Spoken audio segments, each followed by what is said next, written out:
ब्रह्माणं विददाति पूर्वं यो वै वेदाहुं च बृहणोति तस्मै दंहदेवमात्मबुद्धिप्रकाशं मुमुक्षुर्वै शरणमहं प्रपद्ये।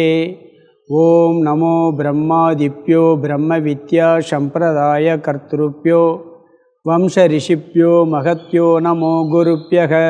सर्वोपप्लवरहितः प्रज्ञानगणः प्रत्यगर्तो ब्रह्मैवाहमस्मि।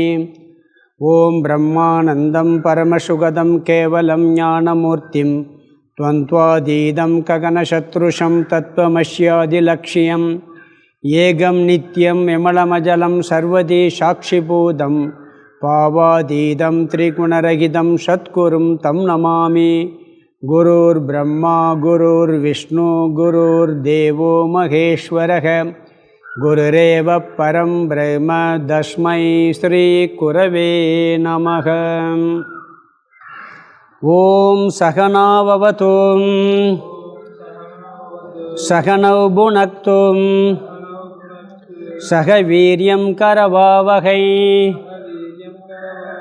தேஜஸ்வினாவதீதமஸ்து மா வித்விஷாவகை.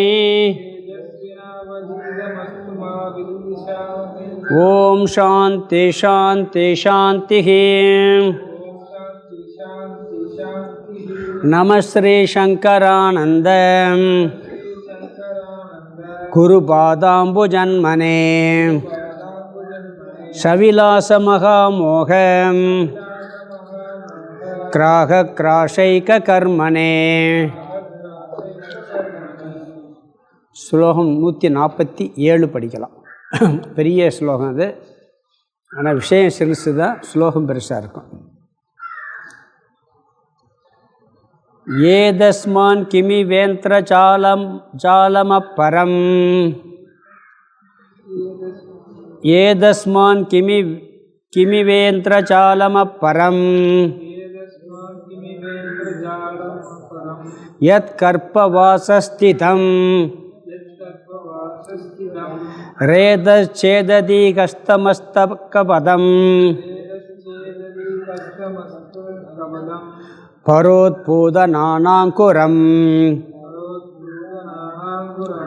பர்யாயேன சிசுத்வயௌவனஜராம் வேஷைரணகைர்விருதம் பஸ்யத்யத்தி ஸ்ருணோதி ஜிக்ரதி ததாம் கச்சத் யதா கச்சதி. ஏதஸ்மான் கிமி வேந்திரஜாலமப்பரம் யத் கர்ப்பவாசஸ்திதம் ரேதச்சேததி ஹஸ்தமஸ்தகபதம் பரோத்பூதநானாங்குரம் பர்யாயேன சிசுத்வயௌவனஜராம் வேஷைரணகைர்விருதம் பஸ்யத்யத்தி ஸ்ருணோதி ஜிக்ரதி ததாம் கச்சத் யதா கச்சதி.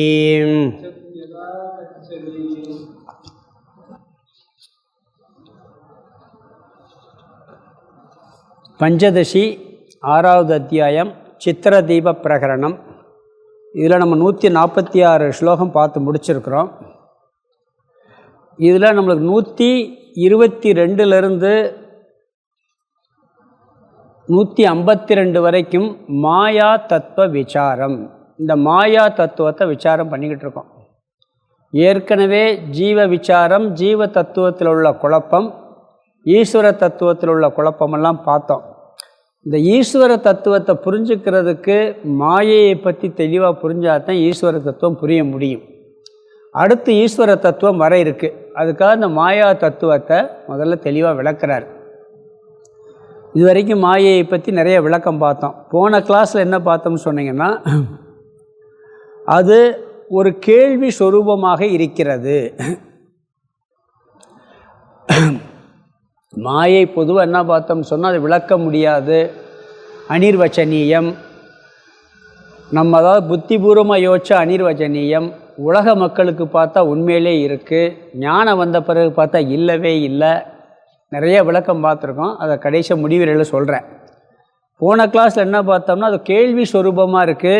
அதை கேள்வி கேட்டோம்னு சொன்னால் கேள்வி ஒரு லிமிட்டுக்கு மேலே கேட்க முடியாது, ஆச்சரிய ஸ்வரூபமாக இருக்குது.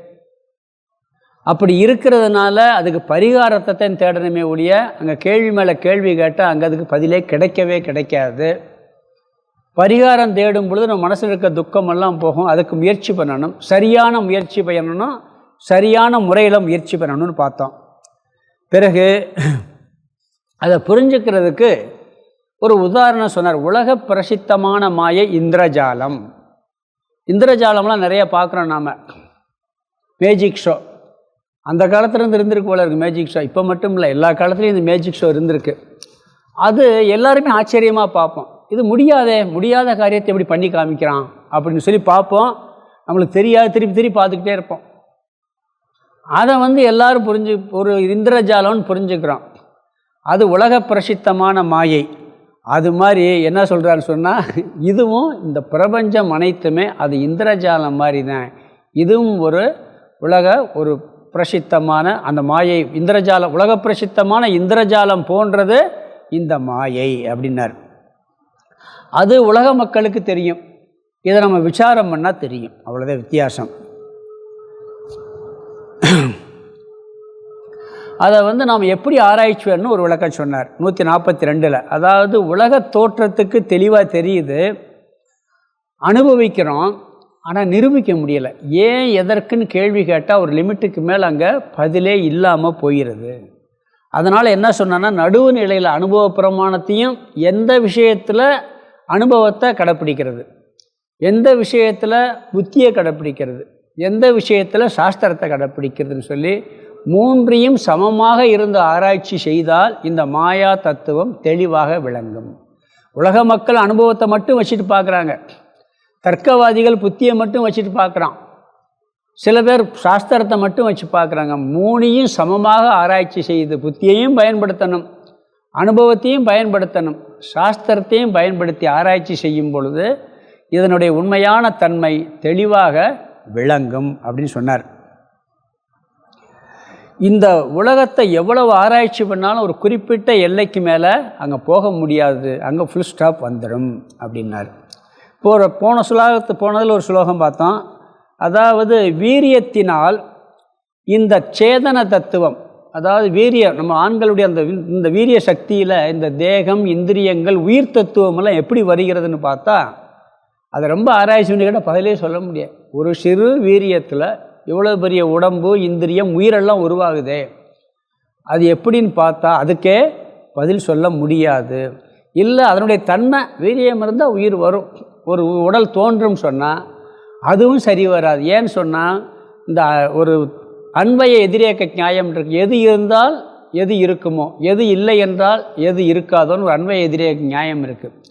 அப்போ அந்த வீரியம் இருக்கிற இடத்தெல்லாம் உயிர் தோன்றுதா, உற்பத்தி ஆகுதான்னு இல்லை, நிறைய பேர் வீணாகவும் போயிடுது. அந்த தத்துவப்படி பார்த்தாலும் அது கரெக்டாக வரல, ஏதோ ஒரு சிலதில் வருது. அது ஏன் வருது, எப்படி வருது, என்னங்கிறது ஒன்றுமே சொல்ல முடியாத விளக்க முடியாத தத்துவமாக அப்படின்னு சொல்லி இந்த வீரியத்தை பற்றி சொன்னார். அதனால் என்ன சொல்கிறாருன்னா, அந்த வீரியம் பயனற்று போகிறதையும் பார்க்குறோம், பயனுள்ளதாகவும் பார்க்குறோம். அப்போ எப்படி வருது, ஏன் வருது, அதில் உயிர் எப்படி வந்துச்சு, இந்த இந்திரியங்கள்லாம் எப்படி தோன்றுச்சுன்னு ஆராய்ச்சி பண்ணுனா கண்டுபிடிக்க முடியாததாக இருக்கிறது, விளக்க முடியாத ஒரு தத்துவமாக இருக்கிறதுன்னு சொன்னார். பிறகு முடிவான பதில் என்னன்னா, ஒன்றுமே அறியவில்லை. இந்த இந்திரஜாலம் போன்று இதனுடைய தன்மையை அறிய முடியவில்லை என்பதுதான் முடிவான பதில். அது ஞானிகள்லாம் அதைத்தான் சொல்கிறாங்க, ஒன்றையும் அறியவில்லை அப்படின்னு சொல்லி. பிறகு 147 இப்போ நாம் பார்க்கணும். இந்த ஸ்லோகத்தில் என்ன சொல்கிறாருன்னு சொன்னால், இது பெரிய ஸ்லோகம், ஆனால் ரொம்ப எளிமையான ஸ்லோகம்தான். என்ன சொல்கிறாருன்னா, நாம் பார்க்கின்ற, அனுபவிக்கின்ற, செய்கின்ற எல்லாமே கொஞ்சம் ஆராய்ச்சி பண்ணி பார்த்தா ஒரு விளையாட்டாக, ஒரு மேஜிக் ஷோ மாதிரி தெரியுங்கிறார். நாம் என்ன பண்ணோம், ஏதோ இருக்குது, அனுபவிக்கிறோம், உலகத்தில் வாழ்கிறோம் நினச்சிக்கிட்டு இருக்கோம். கொஞ்சம் ஆராய்ச்சி பண்ணால் இந்த உலகத்தில் பார்க்குற எல்லாமே ரொம்ப ரொம்ப ஆச்சரியமாக ஒரு மேஜிக் போல் தெரியும் அப்படிங்கிறார். எப்படி சொல்கிறாருன்னு சொன்னால் இதை முதல் வரியில் சொல்கிறார். முதல் பகுதியில் ஏதஸ்மாத் கிம் இவ இந்திரஜாலம் அபரம், அதாவது இதை விட வேறு எந்திரஜாலம் என்ன இருக்க முடியுங்கிறார். அதை வரிசை என்னன்னு சொல்ல போகிறார். நாம் பார்த்து அனுபவிக்கின்ற இந்த உலக அனுபவம் இருக்குது, இந்த உடல் வச்சுட்டு சொல்ல போகிறார். இந்த உடலிலேயே நாம் பார்க்குற நிறைய விஷயங்கள் இருக்குது. இதை விட ஒரு மேஜிக் ஒன்றுமே பண்ண முடியாது. நீ வேறு மற்ற விஷயத்தை விடு, இந்த உலக பிரபஞ்சத்தை விடு, இந்த உடலை வச்சு நீ பார்த்தீங்கனாலே இதை விட ஒரு பெரிய இந்திரஜாலம் கிடையவே கிடையாது. இதை விட ஒரு பெரிய மேஜிக் ஷோ இல்லவே இல்லைங்கிறார். பெரிய மேஜிக் ஷோ எதுன்னு சொன்னால் இது தானா, நாம் வாழ்க்கையில் அனுபவித்து கொண்டிருக்கின்ற பெரிய இந்திரஜாலமே இதுதான். இந்த இந்திரஜாலத்தை காமிச்சு எவ்வளோ நாள் ஆச்சுன்னா பல கல்ப வருஷம் ஆச்சு. பகவான் என்ன பண்ணிட்டார், நம்ம மேஜிக் ஷோ 2 மணி நேரம் 3 மணி நேரம் பார்க்குறோம். பகவான் மேஜிக் காட்ட ஆரம்பித்து பல கல்ப வருஷங்கள் ஆகிவிட்டது. இந்த கல்பங்கிறதே பார்த்தா ஒரு பெரிய மேஜிக். காலம்ங்கிறதே, டைம் இருக்குது பார்த்தீங்களா, டைமுங்கிறதே ஒரு பெரிய மேஜிக் தான். அவர் சிருஷ்டி செய்யும்போது மேஜிக் ஆரம்பிக்கிறாரு, பிறகு லயத்தில் அந்த மேஜிக் ஷோ முடிச்சிடுறாரு அவர். டைம் பல கல்ப வருஷம் நடந்துக்கிட்டு இருக்கு. இந்த காலம்ங்கிறதே ஒரு மேஜிக் மாதிரி தெரியுமா? கனவை விட ஒரு மேஜிக் இருக்க முடியுமா?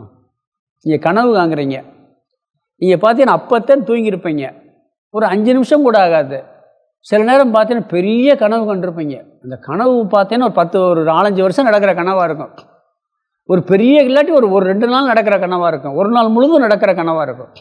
ஆனால் ஒரு 2 செகண்டில் 1 செகண்டில் பார்த்தா விழிச்சு பார்த்தா அவ்வளவு காலம், அவ்வளவு ஸ்பேஸு, அவ்வளவு உயிர்கள் அங்கே அந்த கனவுலேயே வந்திருக்கு. அது ஒரு பெரிய இந்திரஜாலம். கனவுக்கு மேலே ஒரு ஆச்சரியம் கிடையாது நம்ம பார்த்தோம்னு சொன்னால். டைமே ஒரு மேஜிக் தான்.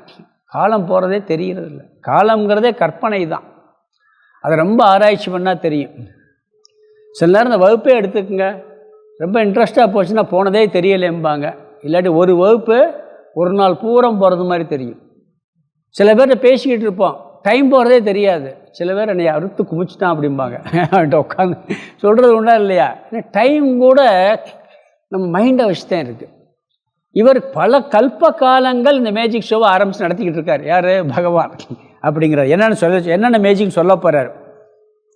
அதுக்கு உதாரணமாக இந்த உலகத்தை சொல்லாமல் நம்ம உடம்பை சொல்கிறார். எப்படி சொல்கிறாருன்னா, முதல் விரல் 2வது பகுதியில் யத் கர்ப்பவாஜஸ்திதிம், இந்த கர்ப்பவாசத்தில் இருத்தல். நாம் அந்த முதல்ல நம்ம எப்படி தோன்றுறோம், கர்ப்பத்துக்குள்ளே இருக்கோம். அது எப்படி அங்கே உள்ளே போய் அங்கே இருக்கிறோங்கிறத நீ ஆராய்ச்சி பண்ணால் அதுவே ஒரு பெரிய ஆச்சரியங்கிறார்.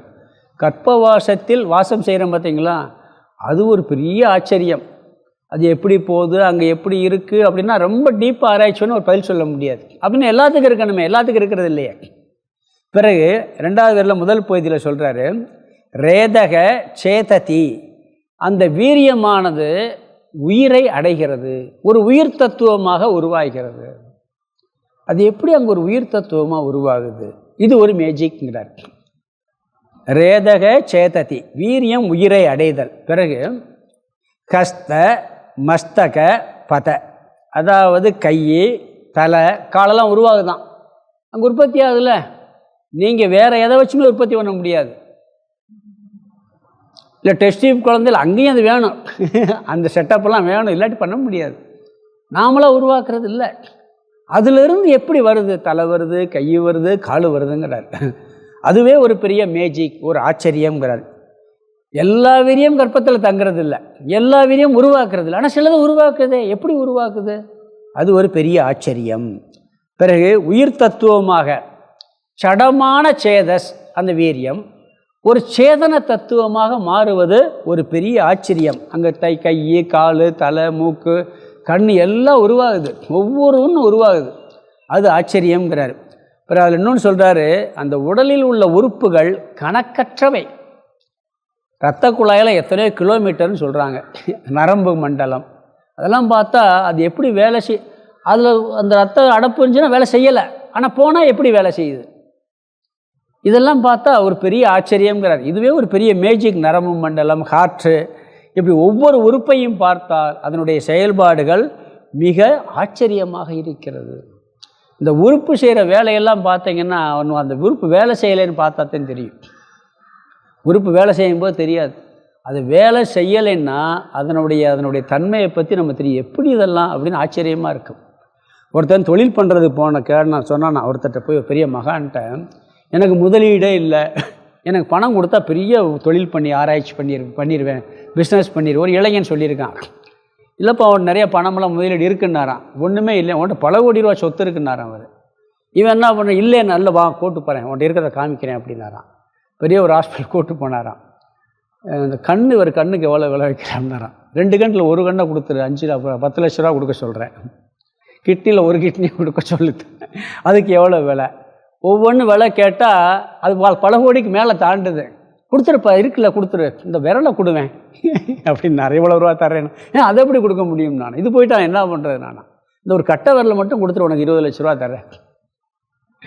இல்லை கொடுக்க முடியாது. கொடுப்ப 20 லட்சம் கிடைக்குதுல்ல அப்படின்னா, அப்போ இவ்வளவு பெரிய சொத்தை நீ வச்சுக்கிட்டு ஒன்றுமே இல்லைங்கிறியே, முதலீடு இல்லைங்கிறியே அப்படின்னாரு அவர். ஏன்னா அதனுடைய மகிமையை பார்த்தா ஆச்சரியமாக இருக்குது. இதை வச்சுக்கிட்டு நீ முயற்சி பண்ணக்கூடாது. உன் உடல் உறுப்புகள் இவ்வளவு ஆச்சரியமானது, அற்புதமானது, கிடைத்தற்கு அரியது அப்படின்னு சொல்லி அவர் சொல்கிறார். அது மாதிரி இங்கே என்ன சொல்கிறார், அது வேலை செய்கிறதெல்லாம் பார்த்தா ரொம்ப அதிசயமாக இருக்குது. பிறகு அடுத்த வார்த்தை சொல்கிறார், பர உத்பூத நானா அங்குரம். அதாவது சொல்கிற வளர்ந்த விதவிதமான உறுப்புக்கள். மேலும் இதற்கு வேறாக உள்ளுக்குள்ளே இருக்க உறுப்புகள்லாம் பார்த்தா எத்தனையோ விதமான உறுப்புகள் இந்த உடம்புல வளர்ந்துருக்கு. அதில் ஒவ்வொரு பார்ட்டையும் சொல்கிறாங்க. அவ்வளவு அற்புதமான சின்ன சின்ன பார்ட்டுக்கெல்லாம் அவ்வளோ முக்கியத்துவம் இருக்குது. ஒரு சின்ன விஷயம், ஒரு எலும்பில் கூட சின்னது பார்த்தீங்கன்னா அவ்வளோ விதங்கள் இருக்குது, அவ்வளோ ஜாயிண்ட் இருக்குது.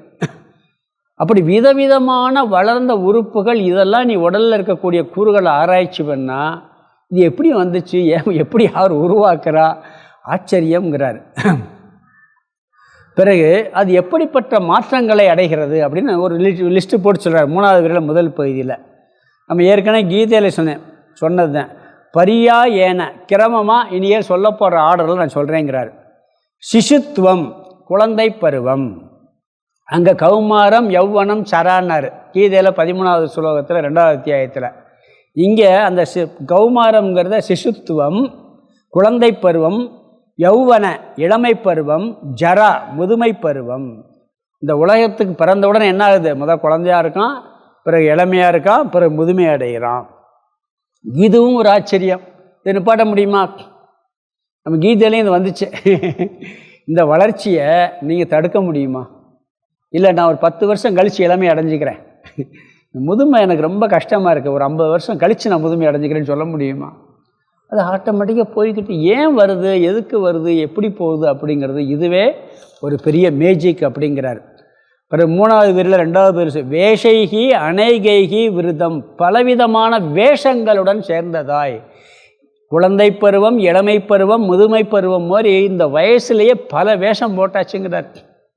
1வது படிக்கும்போது ஒரு வேஷம், 5வது படிக்கும்போது ஒரு வேஷம், 10வது படிக்கும்போது ஒரு வேஷம், காலேஜில் ஒரு வேஷம் இருக்கா இல்லையா? ஒரே நடிகர் நவராத்திரியில் 9 வேஷம் போட்டார். நாம் என்ன பண்ணுறோம்? ஒரே உடம்புக்குள்ளே அத்தனை வேஷம் போடுறோம்.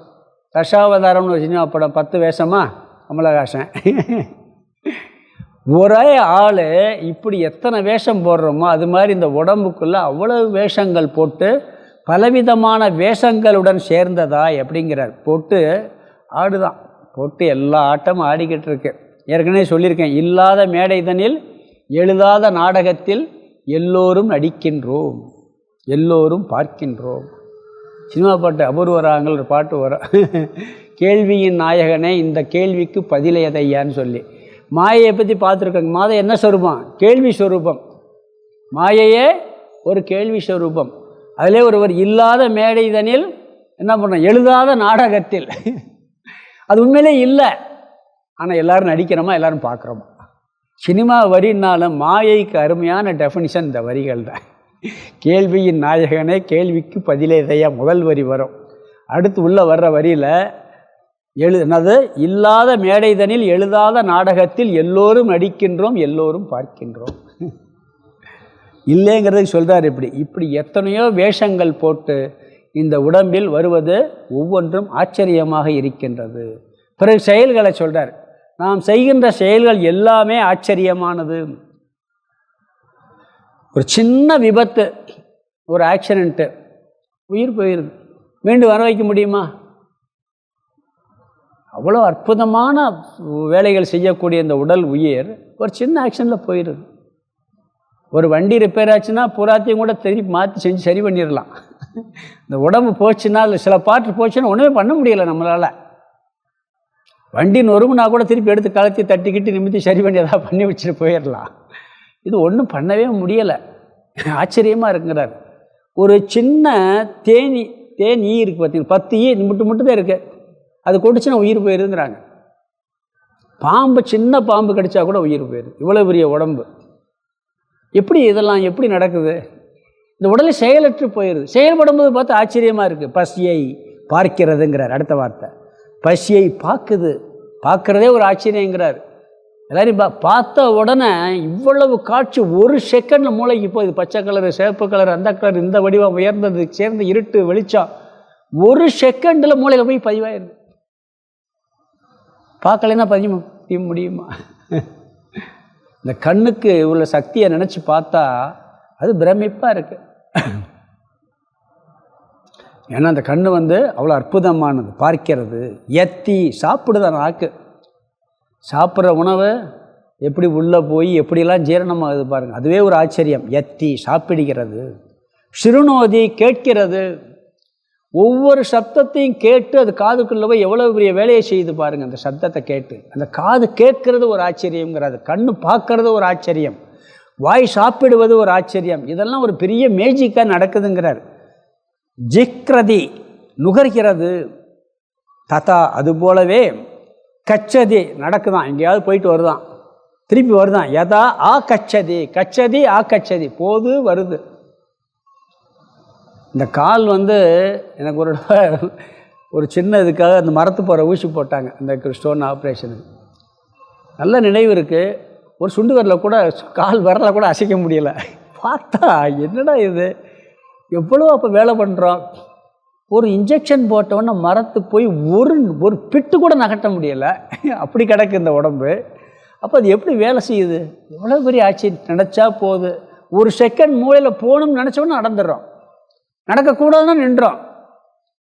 கம்ப்யூட்டரோட பயங்கரமாக வேலை செய்யுது. இதெல்லாம் எப்படி நடக்குது அப்படிங்க. இதுவே நீ பார்த்தா, இந்த உடம்பை நீ ஆராய்ச்சி பண்ணி பார்த்தாலே மிக மிக பெரிய ஆச்சரியங்கிறார். இந்த உடலின் செயல்பாடுகள்லாம் எண்ணி பார்த்தோம்னு சொன்னால் பெரிய ஆச்சரியமாக இருக்குது. சின்ன பிறந்த குழந்தைக்கு கேன்சருங்கிறாங்க. எல்லாருமே கடைசி வரைக்கும் ஆரோக்கியமாக இருக்கானா? இல்லை.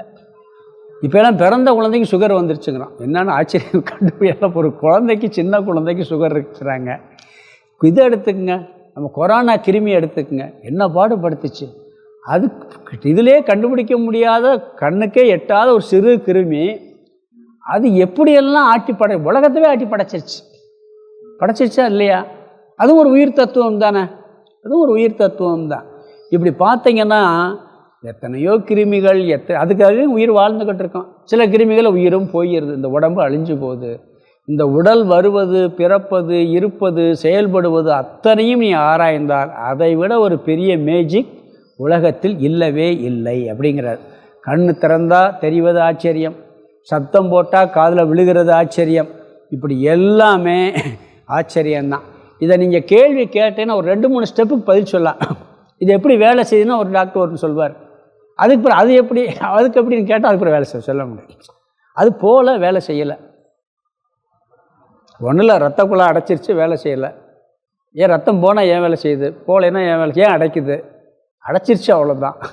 ஒன்றும் நான் எனக்கு தெரிஞ்ச அளவுக்கு சொல்கிறேன். சில தடவை கேள்வியை கேட்க முடியல. இப்படி நடந்தால் இப்படி நடக்கும், அவ்வளோதான். இந்த உடம்புல இந்த கூறு இருந்தால் அது வேலை செய்யும், இது இல்லாட்டி வேலை செய்யாது, அவ்வளோதான். அது ஏன் அப்படி இருந்தால் வேலை செய்யுதுங்கிறது நம்ம பதில் சொல்ல முடியாது. இது உடலே பார்த்தீங்கன்னா அப்படி இருக்குது. இதெல்லாம் ஒரு மகான்களே சொல்லி இருக்கிறார்கள். ஒரு ஸ்டெப்புக்கு மேலே போக முடியாதுன்னு சொல்லியிருக்கிறாங்கிற பெரிய ஸ்லோகம். சிம்பிளானது, எளிமையான ஸ்லோகம் தான். வரிசையாக திருப்பி ஒருக்கா சொல்லிடலாம். முதல் வரியில் 2வது பகுதி, அந்த முதல் வரியை கடைசியில் பார்க்கலாம். யத் கர்ப்பவாசக, இந்த கர்ப்பவாசத்தில் ஸ்திதம் இருத்தல், கர்ப்பவாசத்தில் இருப்பது. 2வது அடுத்ததில் ரேத சேததி உயிரை அடைதல், கற்பத்தில் இருந்து உயிரை அடைதல். ஹஸ்த மஸ்தக பத அடுத்தது கை தலை கால்லாம் உருவாவது. பிறகு பர அடுத்த வார்த்தை பர உத்பூத நானா அங்குரம், மேலும் வளர்ந்து விதவிதமான வளர்ச்சி, விதவிதமான உறுப்புகள் வளர்கின்றன. பர்யாயேன கிரமமாக சிசுத்துவம் குழந்தை பருவம், யௌவன இளமை பருவம், ஜரா முதுமை பருவம், அநேகைகி இப்படி அநேகமாக பலவிதமாக, வேஷைகி விருத்தம் வேஷங்களுடன் சேர்ந்ததாய், இப்படி பலவிதமான வேஷங்களுடன் சேர்ந்ததாய் பசியை பார்க்கிறது, யத்தி சாப்பிடுகிறது, சிறுநோதி கேட்கிறது, ஜிக்ரதி நுகர்கிறது, ததா அதுபோலவே கச்சதி எங்கேயாவது போகிறது, யதா ஆ கச்சதி பிறகு திரும்பி வருகிறது. முதல் வரி ஏதஸ்மாத் இதைவிட, அபரம் வேறு, இந்திரஜாலம் இந்திரஜாலம், கிம் இவ என்ன இருக்க முடியும், இதை விட ஒரு இந்திரஜாலம் கிடையாதுங்கிறார். அதாவது இந்த ஸ்லோகத்தினுடைய சாரம் என்னென்னா, ஒரு சின்ன வீரியத்திலிருந்து வெளிப்படுகின்ற உடல் தத்துவம் உயிர் தத்துவம், அதனுடைய செயல்பாடுகள் எல்லாம் பெரிய இந்திரஜாலம் போல இருக்கிறது, இதைவிட வேறு இந்திரஜாலம் எதுவுமே இல்லை அப்படின்னு சொல்லிட்டார். ஸ்லோகம் 148 படிக்கலாம். தேகவத் வடதான் ஆதௌ சிவிச்சாரிய விலோக்கியதாம் குவதானா குத்ரவா விருட்சகம் தஸ்மான் மாயேதி நிச்சுணும். தேகவத் வடதான் ஆதௌ சிவிச்சாரிய விலோக்கியதாம் குவதானா குத்ரவா விருட்சகம் தஸ்மான் மாயேதி நிச்சனும். அங்கே ஒரு வீரியம், அந்த வீரியத்திலிருந்து உருவான உடல் உயிர் தத்துவத்தை சொன்னார். இங்கே என்ன சொல்கிறாருன்னா விதையை சொல்கிறார். ஒரு சிறு விதையிலிருந்து மரம் உருவாகுது பார்த்தீங்களா, அது ஒரு பெரிய ஆச்சரியங்கிறார். இந்த உலகத்தில் நாம் எதை எடுத்துக்கொண்டு ஆராய்ச்சி பண்ணாலும் அந்த ஒரு சில கேள்விகளுக்கு மேலே அங்கே கேட்டு போக முடியாது. அங்கே திருப்பி ஒரு பெரிய ஆச்சரியம் வந்து விடுகிறது. ஒரு கேள்விக்குறியோடதே முடியும், பதிலே சொல்ல முடியாது. இங்கே என்ன சொல்கிறாருன்னா, ஒரு சின்ன ஆலமர விதை, ஆல விதை ரொம்ப சின்னதாக இருக்கும், பார்த்துருக்கீங்கள? அந்த எவ்வளவுண்டு சிறு விதையில் அவ்வளோ பிரம்மாண்டமான மரம், அதனுடைய விழுதுகள், அதனுடைய கனிகள், இலைகள், கிளைகள் எல்லாம் பார்த்தா சின்ன துணூண்டு விதையில் இவ்வளவு பெரிய ஆலமரம் உற்பத்தி ஆகுதே, இதுக்கு மேலே ஒரு ஆச்சரியம் எப்படி இருக்க முடியும் அப்படின்னு கேட்குறாரு. தேகவத் வடதானாதவ், தேகத்தை போலவே ஆலவிதை, ஆலமர விதை முதலியவற்றிலும். இந்த மரங்களே பெரிய மரம் என்ன மரம்? ஆலமரம் தான். அதுதான் அகன்று விரிஞ்சு பிரம்மாண்டமாக இருக்கும். அது மட்டும் அதிக காலத்துக்கு இருக்கிறது அதுதான். 1000 வருஷம் மரம்லாம் சொல்கிறாங்க ஆலமரத்தை மட்டும். இன்னும் விட்டு விட்டு அப்படியே தொடர்ச்சியாக இருந்துக்கிட்டே இருக்கும். ஆனால் அது உருவாகிற விதை எவ்வளவு?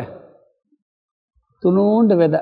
அந்த விதைக்குள்ளதான் அவ்வளவு பெரிய மரத்தினுடைய வடிவம், இலையின் வடிவம், கிளையின் வடிவம், வேரின் வடிவம், அந்த பழத்தினுடைய வடிவம் எல்லாம் எவ்வளோக்குள்ளே இருக்குது? ஒரு சிறு விதையில் இருக்குது. இதெல்லாம் ஒரு ஆச்சரியம் இல்லை ஆண்டவன் படைப்பில். ஒருத்தன் ஆலமரத்தில் கீழே படுத்த ஒருத்தன் வேலை செஞ்சுட்டு போய் படுத்து தூங்கினானா. சின்ன வயசில் ஒரு கதை படிச்சிருப்பீங்க. தூங்கும்போது தூங்கிக்கிட்டே இருந்திருக்கான். கடவுளுக்கு அறிவே இல்லை. பூசணிக்கு செடி இவ்வளோ சின்ன செடி, இவ்வளவு பெரிய காயை வச்சுருக்காரு. இந்த ஆலமரத்துக்கு நிமிட்டுக்கான பழத்தை வச்சுருக்கிறாரு. அவர்னா கொஞ்சம் கூட யோசிக்க மாட்டார்னு தூங்கிட்டானா. தூங்கும்போது ஒரு பழம் டப்புன்னு தலையில் விழுந்துச்சான். முழிச்சு பார்த்தானா, இதுவே பூசணிக்காயாக இருந்தால் எங்கள் எது என்ன ஆயிருக்கும்னானா. இதுவே பூசணிக்காயாக இருந்தால் நான் என்ன ஆயிருப்பேன்? தலை வெடிச்சிருக்குமா இல்லையா? நான் செத்துருப்பேனா இல்லையா? அப்போ கடவுள் கரெக்டாக தான் படைச்சிருக்காரு அப்படின்னானா.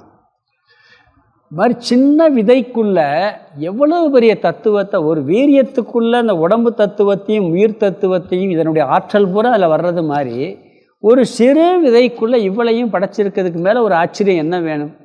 வேறு விதை போட்டால் வருமா? நீங்கள் ஆல விதையை தவிர வேறு எந்த விதை போட்டாலும் அந்த வடிவம் வருமா? அந்த கிளை வருமா? அதுக்குள்ளே தான் அத்தனை வடிவம் ஒடுங்கியிருக்கு. இவ்வளோ ஊண்டு ஒரு சிறு இதுக்குள்ளே அவ்வளோ ஒடுங்கி போய் கிடக்குள்ள. இதை விட உனக்கு என்ன ஆச்சரியம் வருங்கிறார்.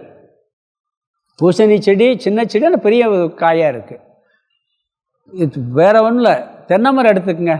தென்னை மரம் இவ்வளோ பெரிய தேங்காயை போட்டால் ஒரு மரம் வருது. பனை மரம் ஒரு விதையை போட்டால் வருது. மாமரம் இவ்வளோ பெருசாக இருக்குது. ஆனால் ஆழ விதை இவ்வளவு கண்ணுக்கே தெரியாது, சின்ன விதை தான். ஆனால் அதில் எவ்வளோ பிரம்மாண்டம். அந்த சின்ன விதைக்குள்ளே அத்தனை வடிவம் உள்ளே இருக்குது. மரத்தினுடைய அவ்வளவு வடிவங்களும் அவ்வளவு காலம் வாழக்கூடிய. ஆனால் எல்லா விதையும் போட்டாலும் வர்றதில்லை, அதுவும் இருக்குது. ஒரு சில விதைகள்லாம் சக்தி வருது. இதை விட வேறு ஆச்சரியம் இருக்க முடியாதுங்கிறார். அது என்ன சொல்கிறாருன்னா, முதல் வரியில் 2வது வாக்கியம், சுவிச்சாரிய விலோக்கியதாம், இதை நன்கு விசாரம் செய்து பாருங்கள். சுவிச்சாரிய சுவிச்சாரிய, இதை நன்கு விசாரம் செய்து விலோக்கியதாம் பாருங்கள். இப்படி ஆராய்ந்து பார்த்தால் குவ தானா குத்திரவா விருட்சக, எப்படி இந்த விதைக்குள் இந்த மரம் எங்கே இருந்துச்சு அப்படிங்கிறது ஆச்சரியமாக இருக்குங்கிறார். இந்த விதைக்குள்ளே இந்த மரம் எப்படி இருந்துச்சு அப்படிங்கிறது ஆச்சரியமாக இருக்கும். அதெல்லாம் எங்கிருந்து வந்தது, இதை நீங்கள் யோசித்து பார்த்தாலே பெரிய ஆச்சரியங்கிறார். இப்படி ஆச்சரியமான பாவனை வந்தால் என்ன பண்ணணும்னா, இதுதான் மாயைங்கிறார். அதை ரொம்ப எளிமையான சொல்லுவாங்க. இது அங்கே வீரியத்தை சொன்னார், இங்கே விதையை சொல்கிறார். தஸ்மாத் மாயா இது நிச்சுணு, தஸ்மாத் ஆகவே மாயை என்று, இதுதான் மாயை என்று நீ நிச்சயம் செய்துகொள். இப்படி இருப்பதெல்லாம் விளக்க முடியாததாக இருக்கக்கூடிய இதெல்லாம் மாயைன்னு நீ முடிவு பண்ணிக்கங்கிறார். இதெல்லாம் விளக்க முடியாத ஆச்சரியமாக இருக்கிறது. அதனால் எது விளக்க முடியாமல் ஆச்சரியமாக இருக்கிறதோ அது எல்லாம் மாயை என்று முடிவு செய்துகொள் என்று சிஷியனை பார்த்து சொல்கிறார். இது 2 உதாரணம் மட்டும் சொல்லியிருக்கார். ஒன்று வீரியத்தை எடுத்து சொல்கிறார், ஒன்று ஆழ விதையை எடுத்து சொல்கிறார். நீங்கள் உலகத்தில் ஒவ்வொரு விஷயத்தையும் எடுத்து பார்த்தா அதன் பின்னாடி வரப்போது இன்னும் ஆச்சரியமெல்லாம் சொல்ல போகிறார். சொல்லி இந்த 152வது ஸ்லோகத்தில் இந்த கருத்தை மாயா தத்துவத்தை நிறைவு பண்ணுவார். அங்கே நம்ம பார்க்கலாம். அப்போ எல்லாமே ஆச்சரியமாக இருக்கிறது. ஸ்லோகத்துக்கு அர்த்தத்தை பார்த்துடலாம். தேகவத் வடதாநாதவ் சுவிச்சாரிய விலோக்கியதாம். தேகவத், இந்த தேகத்தை போலவே. இதற்கு முதல் ஸ்லோகத்தில் தேகத்தை சொன்னார். அதனால் என்ன பண்ணிட்டாருங்க, தேகத்தை போலவே. வட தானாதவ், ஆலமர விதை முதலியதில்ட்டார். இந்த மர விதையை ஒன்றை சொல்லி அது மாதிரி நிறைய இருக்குது, நீ எடுத்துக்க. ஆலமர விதை முதலியதில், வட விருட்சம்ங்கிறது ஆலமரம். வட விருட்சம்னா வடதானாதவ், ஆலமர விதை முதலியதில் சுவிச்சாரிய, நன்கு விசாரித்து பார்த்தால், விசாரித்து லோக்கியதாம் பார்க்கவும், விசாரித்து பார்க்கவும், லோக்கியதாம் பார்க்கவும்.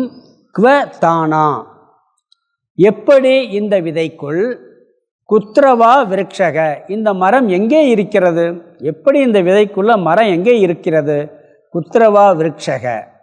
2வது அடுத்தது தஸ்மான், தஸ்மாத் மாயா இதி, மாயை இதுதான் என்று நிச்சயம் செய்துகள். இங்கு ஒரு சிறிய விதையிலிருந்து இவ்வளவு பிரம்மாண்டமான மரம் வருவது ஒரு பெரிய ஆச்சரியம். உதாரணம் ஆலமரம். இதெல்லாம் ஆராய்ந்து பார்த்து மாயை தான் இப்படித்தான்ப்பா இருக்கும், நீ முடிவு செய்து கொள் அப்படிங்க. பதில் சொல்ல முடியலேன்னு வச்சுக்கோங்க, அதுக்கு பேர் மாயை. எங்கள் ஊரில் இந்த கொஞ்சம் இள வயசு பையெல்லாம் இந்த டுட்டோரியல்ஸ் நடத்துனாங்க. எங்கள் செட்டு பசங்க எல்லாம் கிளாஸ்க்கெல்லாம் வருவானுங்க, எல்லோரும் வருவான். கேட்பான், புரிஞ்சுக்கிற முடியாது. இந்த மாயை பற்றி நிறைய அப்பப்போ சத்சங்கம்லாம் நடக்கும். ஏதாவது ஒரு என்னப்பா அவன் எப்படி இருக்கான்னு அவங்களே கேள்வி, அதான்டா மாயைங்கிறதுன்றான். அதுக்கு பதில் சொல்ல தெரியாது. அதனால் என்ன பண்ணுவான் தெரியுங்களா, அதான்டா மாயைங்கிறது. கிண்டலாக பேசுவானுங்க. ஒரு சாதாரண விஷயந்தான். எனக்கு அவன் சொன்னதெல்லாம் ஆச்சரியமாக இருந்துச்சு. உண்மையிலே பதில் கரெக்டு தான். அது ஒன்று பதில் சொல்ல முடியாட்டு என்ன பண்ணிடுவான் தெரியுங்களா, அதான்ப்பா மாயைங்கிறது அப்படின்றான். அவங்களுக்குள்ளேயே ஃப்ரெண்ட்ஸுகளுக்குள்ளேயே எனக்கு சிரிப்பு ஒரு பார்த்த உடனே, உங்களுக்கு போய் நான் கிளாஸ் எடுத்தேனே அப்படிம்பேன். எதுக்கு சொல்கிறதுன்னு இல்லாமல் ஒரு ஜாலியாக, அதில் ஒரு சந்தோஷம் குஷி அப்படிலாம் பண்ணுவாங்க. அடுத்த ஸ்லோகம் படிக்கலாம். 149.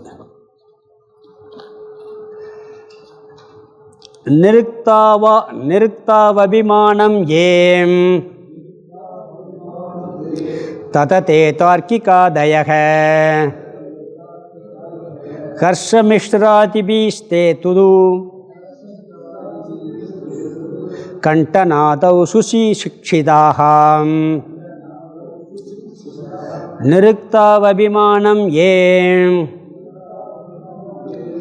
ததா தே தார்க்கிகாதயः ஹர்ஷமிஸ்ராதி பிஷ்டேது கண்டநாதௌ சுசிக்ஷிதாः.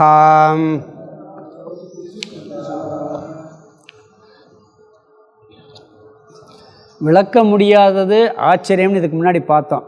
இங்கே என்ன சொல்கிறாருன்னு சொன்னால், தர்க்கவாதிகள் என்ன சொல்கிறாங்க, மற்ற மதவாதிகள்லாம், விஞ்ஞானிகள், தர்க்கவாதிகள், மற்ற மதவாதி என்ன சொல்கிறாங்கன்னா, நம்ம அப்படியெல்லாம் விளக்க முடியாதுன்னு போகக்கூடாது, விளக்கணும், கண்டுபிடிக்கணும், மூலத்தை கண்டுபிடிச்சி ஆகணும் அப்படின்னு சொல்லி கண்டுபிடிக்கிறதுக்கு முயற்சி பண்ணுறாங்க. தார்க்கிகர்லாம் சில இப்படி தான் வந்துச்சுன்னு சொல்லிடுவாங்க, இதில் இருந்தே வந்துச்சு, அதான் விடை அப்படின்னு சொல்லுவாங்க. அப்புறம் அது எதுலேருந்து வந்துச்சுன்னா பதில் சொல்ல முடியாது, அது வேறு விஷயம். அவங்க என்ன சொல்லுவாங்கன்னா, இதில் இருந்தே வந்துச்சு அப்படின்னு ஒரு விஞ்ஞானி ஒன்று சொல்வார், ஒரு அணுவிலேருந்து வந்துச்சு அப்படிம்பாங்க. இப்போ அணு எதுலேருந்து வந்துச்சுன்னு கேட்கணும். முன்னாடி அணுவை உடைக்க முடியாதுன்னாங்க, இப்போ அங்கே நம்மால் என்ன பண்ணிட்டாங்க, ஔவையார் அன்னைக்கே அணுவை துளைத்து அதில் 7 கடலை புரட்டி குறுகத் தரித்த குரல்னாங்க. அணுவை தொலைச்சா 7 கடலை புரட்டுற சக்தி இருக்குன்னு அன்னைக்கே பாடி வச்சாச்சு. இப்போ அதுக்குள்ளே 3 இருக்குங்கிறாங்க, அதை உடைக்க முடியலைங்கிறான், எலக்ட்ரான், நியூட்ரான், புரோட்டான். இன்னொரு காலத்தில் அதையும் உடைச்சி பார்க்கலான்னு கண்டுபிடிச்சா என்ன பண்ணுவீங்க, ஏன் உடைக்க முடியாதுன்னு கேள்வி கேட்கலாம்ல. ஒவ்வொன்றிலிருந்து ஒவ்வொன்று சொல்கிறாங்க, அது ஏன்னு கேட்க. தார்க்கிகர்கள் என்ன சொல்கிறாங்க, நீங்கள் ஆராய்ச்சி பண்ண தெரியலை, உங்களுக்கு புத்தி வேலை செய்யலை, அதனால் விளக்க முடியாதுன்னு சொல்லிட்டீங்க அப்படின்னு நம்மளை பார்த்து யார் சொல்கிறா, தார்க்கிகர்கள், மற்ற மதவாதிகள் சொல்கிறாங்க. அப்படி இவர் என்ன சொல்கிறாருன்னா, அவங்கள பொறுத்தவரை இந்த உலகம் சத்தியம், அதனால் அவங்கெல்லாம் காரணத்தை தெளிவாக விளக்குறது மாதிரி நம்மளுக்கு தெரியுது, ஆனால் அது உண்மை அல்லன்னு இங்கே ஒரு பதில் சொல்கிறார். என்ன சொல்கிறாருன்னா, முதல் விரலில் 2வது பகுதியில் சொல்கிறார், ஏ தார்க்கிகாதயாக, தர்க்கவாதிகள் முதலான எவர்கள், முதல் பகுதி, முதல் விரலில் முதல் பகுதி, நிருக்தவ் அபிமானம் ஏ தததே, இந்த உலகத்தை எடுத்து விசாரம் செய்வதால், நிர்வசனம் செய்வதால் அபிமானத்துடன் இருக்கின்றார்களோ, அதாவது அவங்கெல்லாம் இந்த விசாரம் பண்ணி இதை கண்டுபிடிக்கலாம் அப்படிங்கிறதுல அபிமானத்தோடு இருக்காங்க. அதுக்கெல்லாம் ஒரு காரணம் சொல்கிறோம், இதெல்லாம் கரெக்டு தான் அப்படின்னு சொல்லி அவங்க அதில் அபிமானம் வைத்துள்ளார்கள். இதை தெளிவாக விளக்கிவிட முடியும். மாயை, இந்த உலகம் எப்படி தோன்றியது, எங்கே இருந்து வந்ததுலாம் கரெக்டாக விளக்கி சொல்லிடலாம் அப்படின்னு சொல்லி, இதுதான் காரியம், இதுதான் காரணங்கிறதெல்லாம் சொல்ல முடியும் அப்படின்னு சொல்லி அதில் அபிமானம் வைத்துள்ளார்கள். ஆனால் நம்ம என்ன பண்ணுறோம், அதெல்லாம் விளக்க முடியாது அப்படின்னு சொல்கிறோம். அவங்க என்ன சொல்கிறாங்கன்னா, உங்கள்கிட்ட விளக்குற அளவுக்கு சக்தி இல்லை, உங்கள்கிட்ட குறை இருக்குது, அதனால் நீங்கள் என்கிட்ட வாங்க, நான் உங்களுக்கு விளக்கி காண்பிக்கிறேன்னு சொல்கிறாங்க. ஆனால் இங்கே வித்யாரண்யர் என்ன சொல்கிறாரு, இதெல்லாம் ஒன்று விளக்க வேணாம், இதெல்லாம் பதில் சொல்ல வேணாம், எங்காலுக்கு ஒன்றே மாதிரி கேட்ட காலத்துக்கு நிறைய பேர் பதில் சொல்லி முடிச்சுட்டாங்க, நாங்கள் இதெல்லாம் போட்டு குழப்பிக்கிட்டு இருக்க வேண்டியதில்லைன்னு சொல்லி சில ஆச்சாரியர்கள் பேரை சொல்லி இவங்கெல்லாம் பண்ணியாச்சுன்னு ஒரு விளக்கம் சொல்கிறார் அழகா. அதாவது என்ன சொல்கிறாருன்னா, தர்க்கவாதிகள் வேதத்தை ஏற்றுக்கிறது இல்லை, சுருதியை ஏற்றுக்கிறது இல்லை, இல்லாட்டி சுருதியை அவங்களுக்கு தகுந்த சுருதியை மட்டும் எடுத்துக்கிறாங்க, மிச்ச சுருதியை நீக்கிடுவாங்க. நம்ம என்ன பண்ணுறோம்னு சொன்னால், தர்க்கவாதிகளுக்கு நம்ம ஆச்சாரியர்கள் எப்படி பதில் சொல்லியிருக்கிறாங்கன்னா, புத்திபூர்வமாக அவன் பதில் சொல்லும் போது புத்திபூர்வமாக அவனுக்கு பதிலை சொல்லி உன் கருத்து தப்புன்னு கண்டனம் பண்ணி நீக்கியிருக்காங்க. நாம் ஒவ்வொருத்தரும் அதை நீக்க வேண்டிய அவசியம் இல்லை, ஏன்னா அவங்களாம் ரொம்ப ஆராய்ச்சி பண்ணி எல்லோரும் அதை நீக்கி முடிச்சிட்டாங்க. அதனால் நீ இதை பெருசாக ஆராய்ச்சி செய்ய வேண்டிய அவசியம் இல்லை அப்படின்னு சொல்கிறார். அதாவது அனிர்வச்சனீயம் அப்படிங்கிற வார்த்தையை இவங்க அழகாக அவனுக்கு புரிய வச்சுருக்காங்க அப்படிங்கிறார். அவன் என்ன சொல்கிறான், நீங்கள் அப்படி சொல்கிறதெல்லாம் தப்பு, நான் விளக்கம் சொல்கிறேன்னு சொல்லுவான்.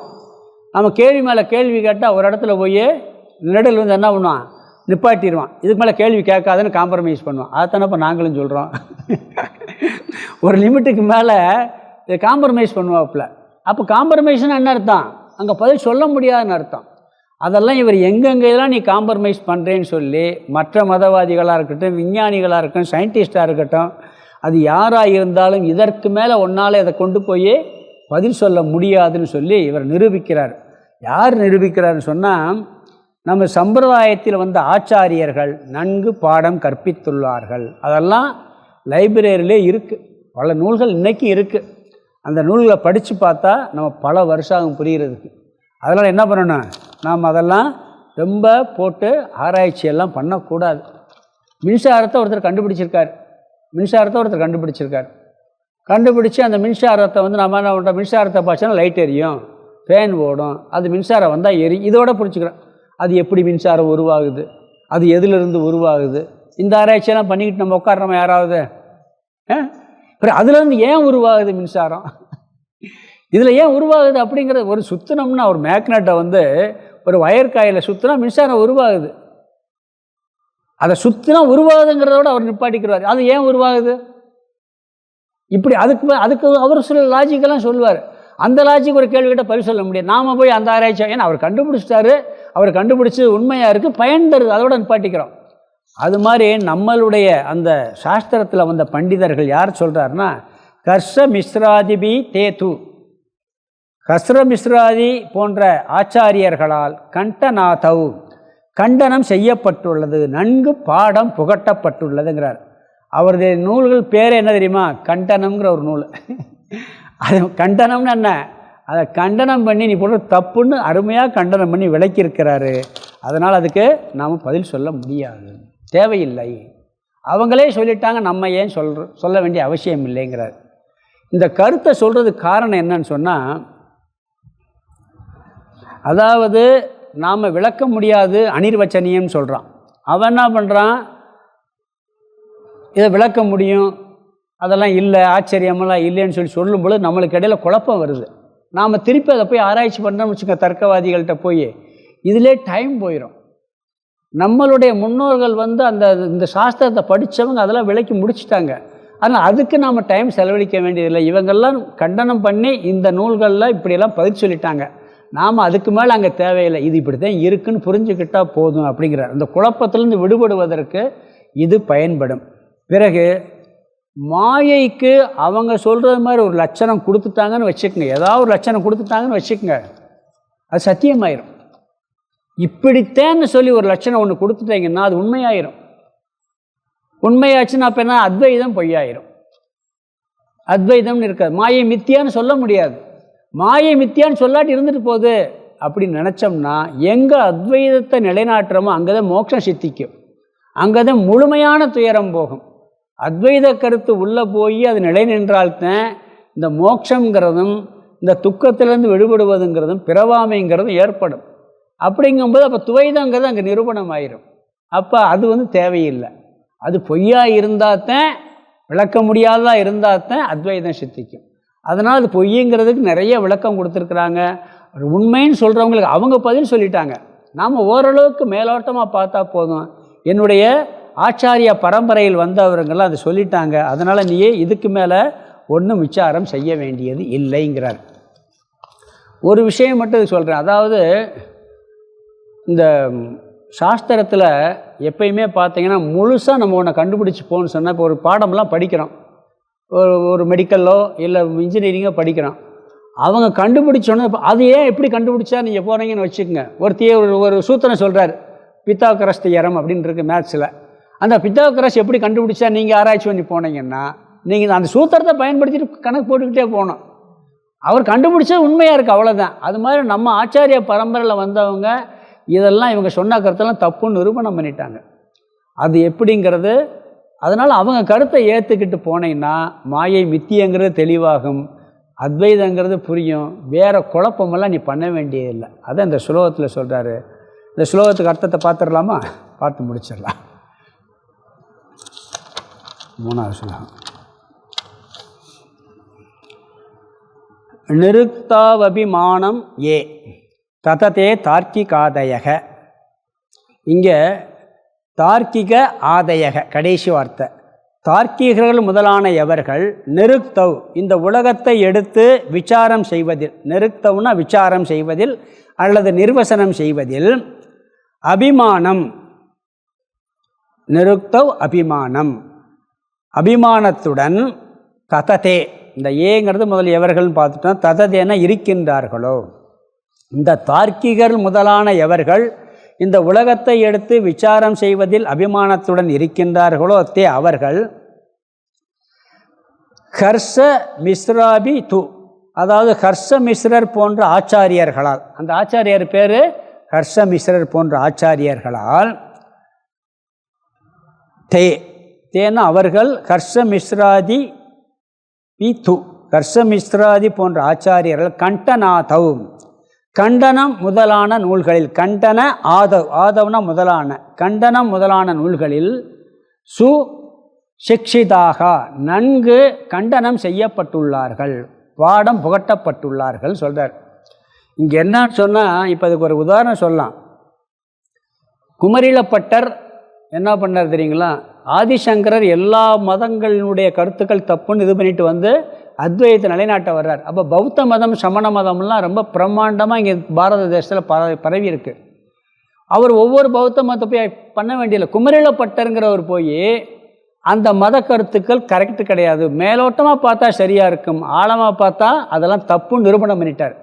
வேதத்தில் சொல்லப்பட்டது உண்மை, அவங்க வேதத்தை ஒத்துக்கிற மாட்டாங்க. அப்படி நிரூபணம் பண்ணார் யார்? குமரிலப்பட்டர். இவர் ஆதிசங்கரர் என்ன பண்ணார்? குமரிலப்பட்டர் நிரூபணம் பண்ணிட்டு நம்மளுக்கு அவங்களுக்கு போய் பண்ணிக்கிட்டு அப்படின்ட்டு இவர் அதை ஏற்றுக்கிட்டார். குமரிலப்பட்டர் ஒரு தப்பு இருந்துச்சு, வேதத்தில் ஒரு பகுதியை ஒத்துக்கிற மாட்டார். வேதாந்தத்தை வேதத்தை முன்பகுதியை ஒத்துக்கிறார், பின்பகுதியை ஒத்துக்கிறது இல்லை. கர்மகாண்டத்தை ஒத்துக்கிறார், ஞான காண்டத்தை ஒத்துக்கிறார். அப்போ என்ன பண்ணார்? அவரை போய் சரி பண்ணியாச்சுன்னா வேதம் முழுசாக ஒத்துக்கிட்டா சரியாக போச்சு. நீ ஒவ்வொரு புத்த மதவாதியும் சமணவாதியும் போய் வாதம் பண்ண வேண்டிய அவசியம் இல்லை. ஏன்னா அதை இவர் முடிச்சிட்டாரு. அப்புறம் இப்போ சங்கரர் என்ன பண்ணிட்டார்? அதை நிரூபணம் பண்ணணும்னு அவர் ஒத்துக்கிட்டார். யார்?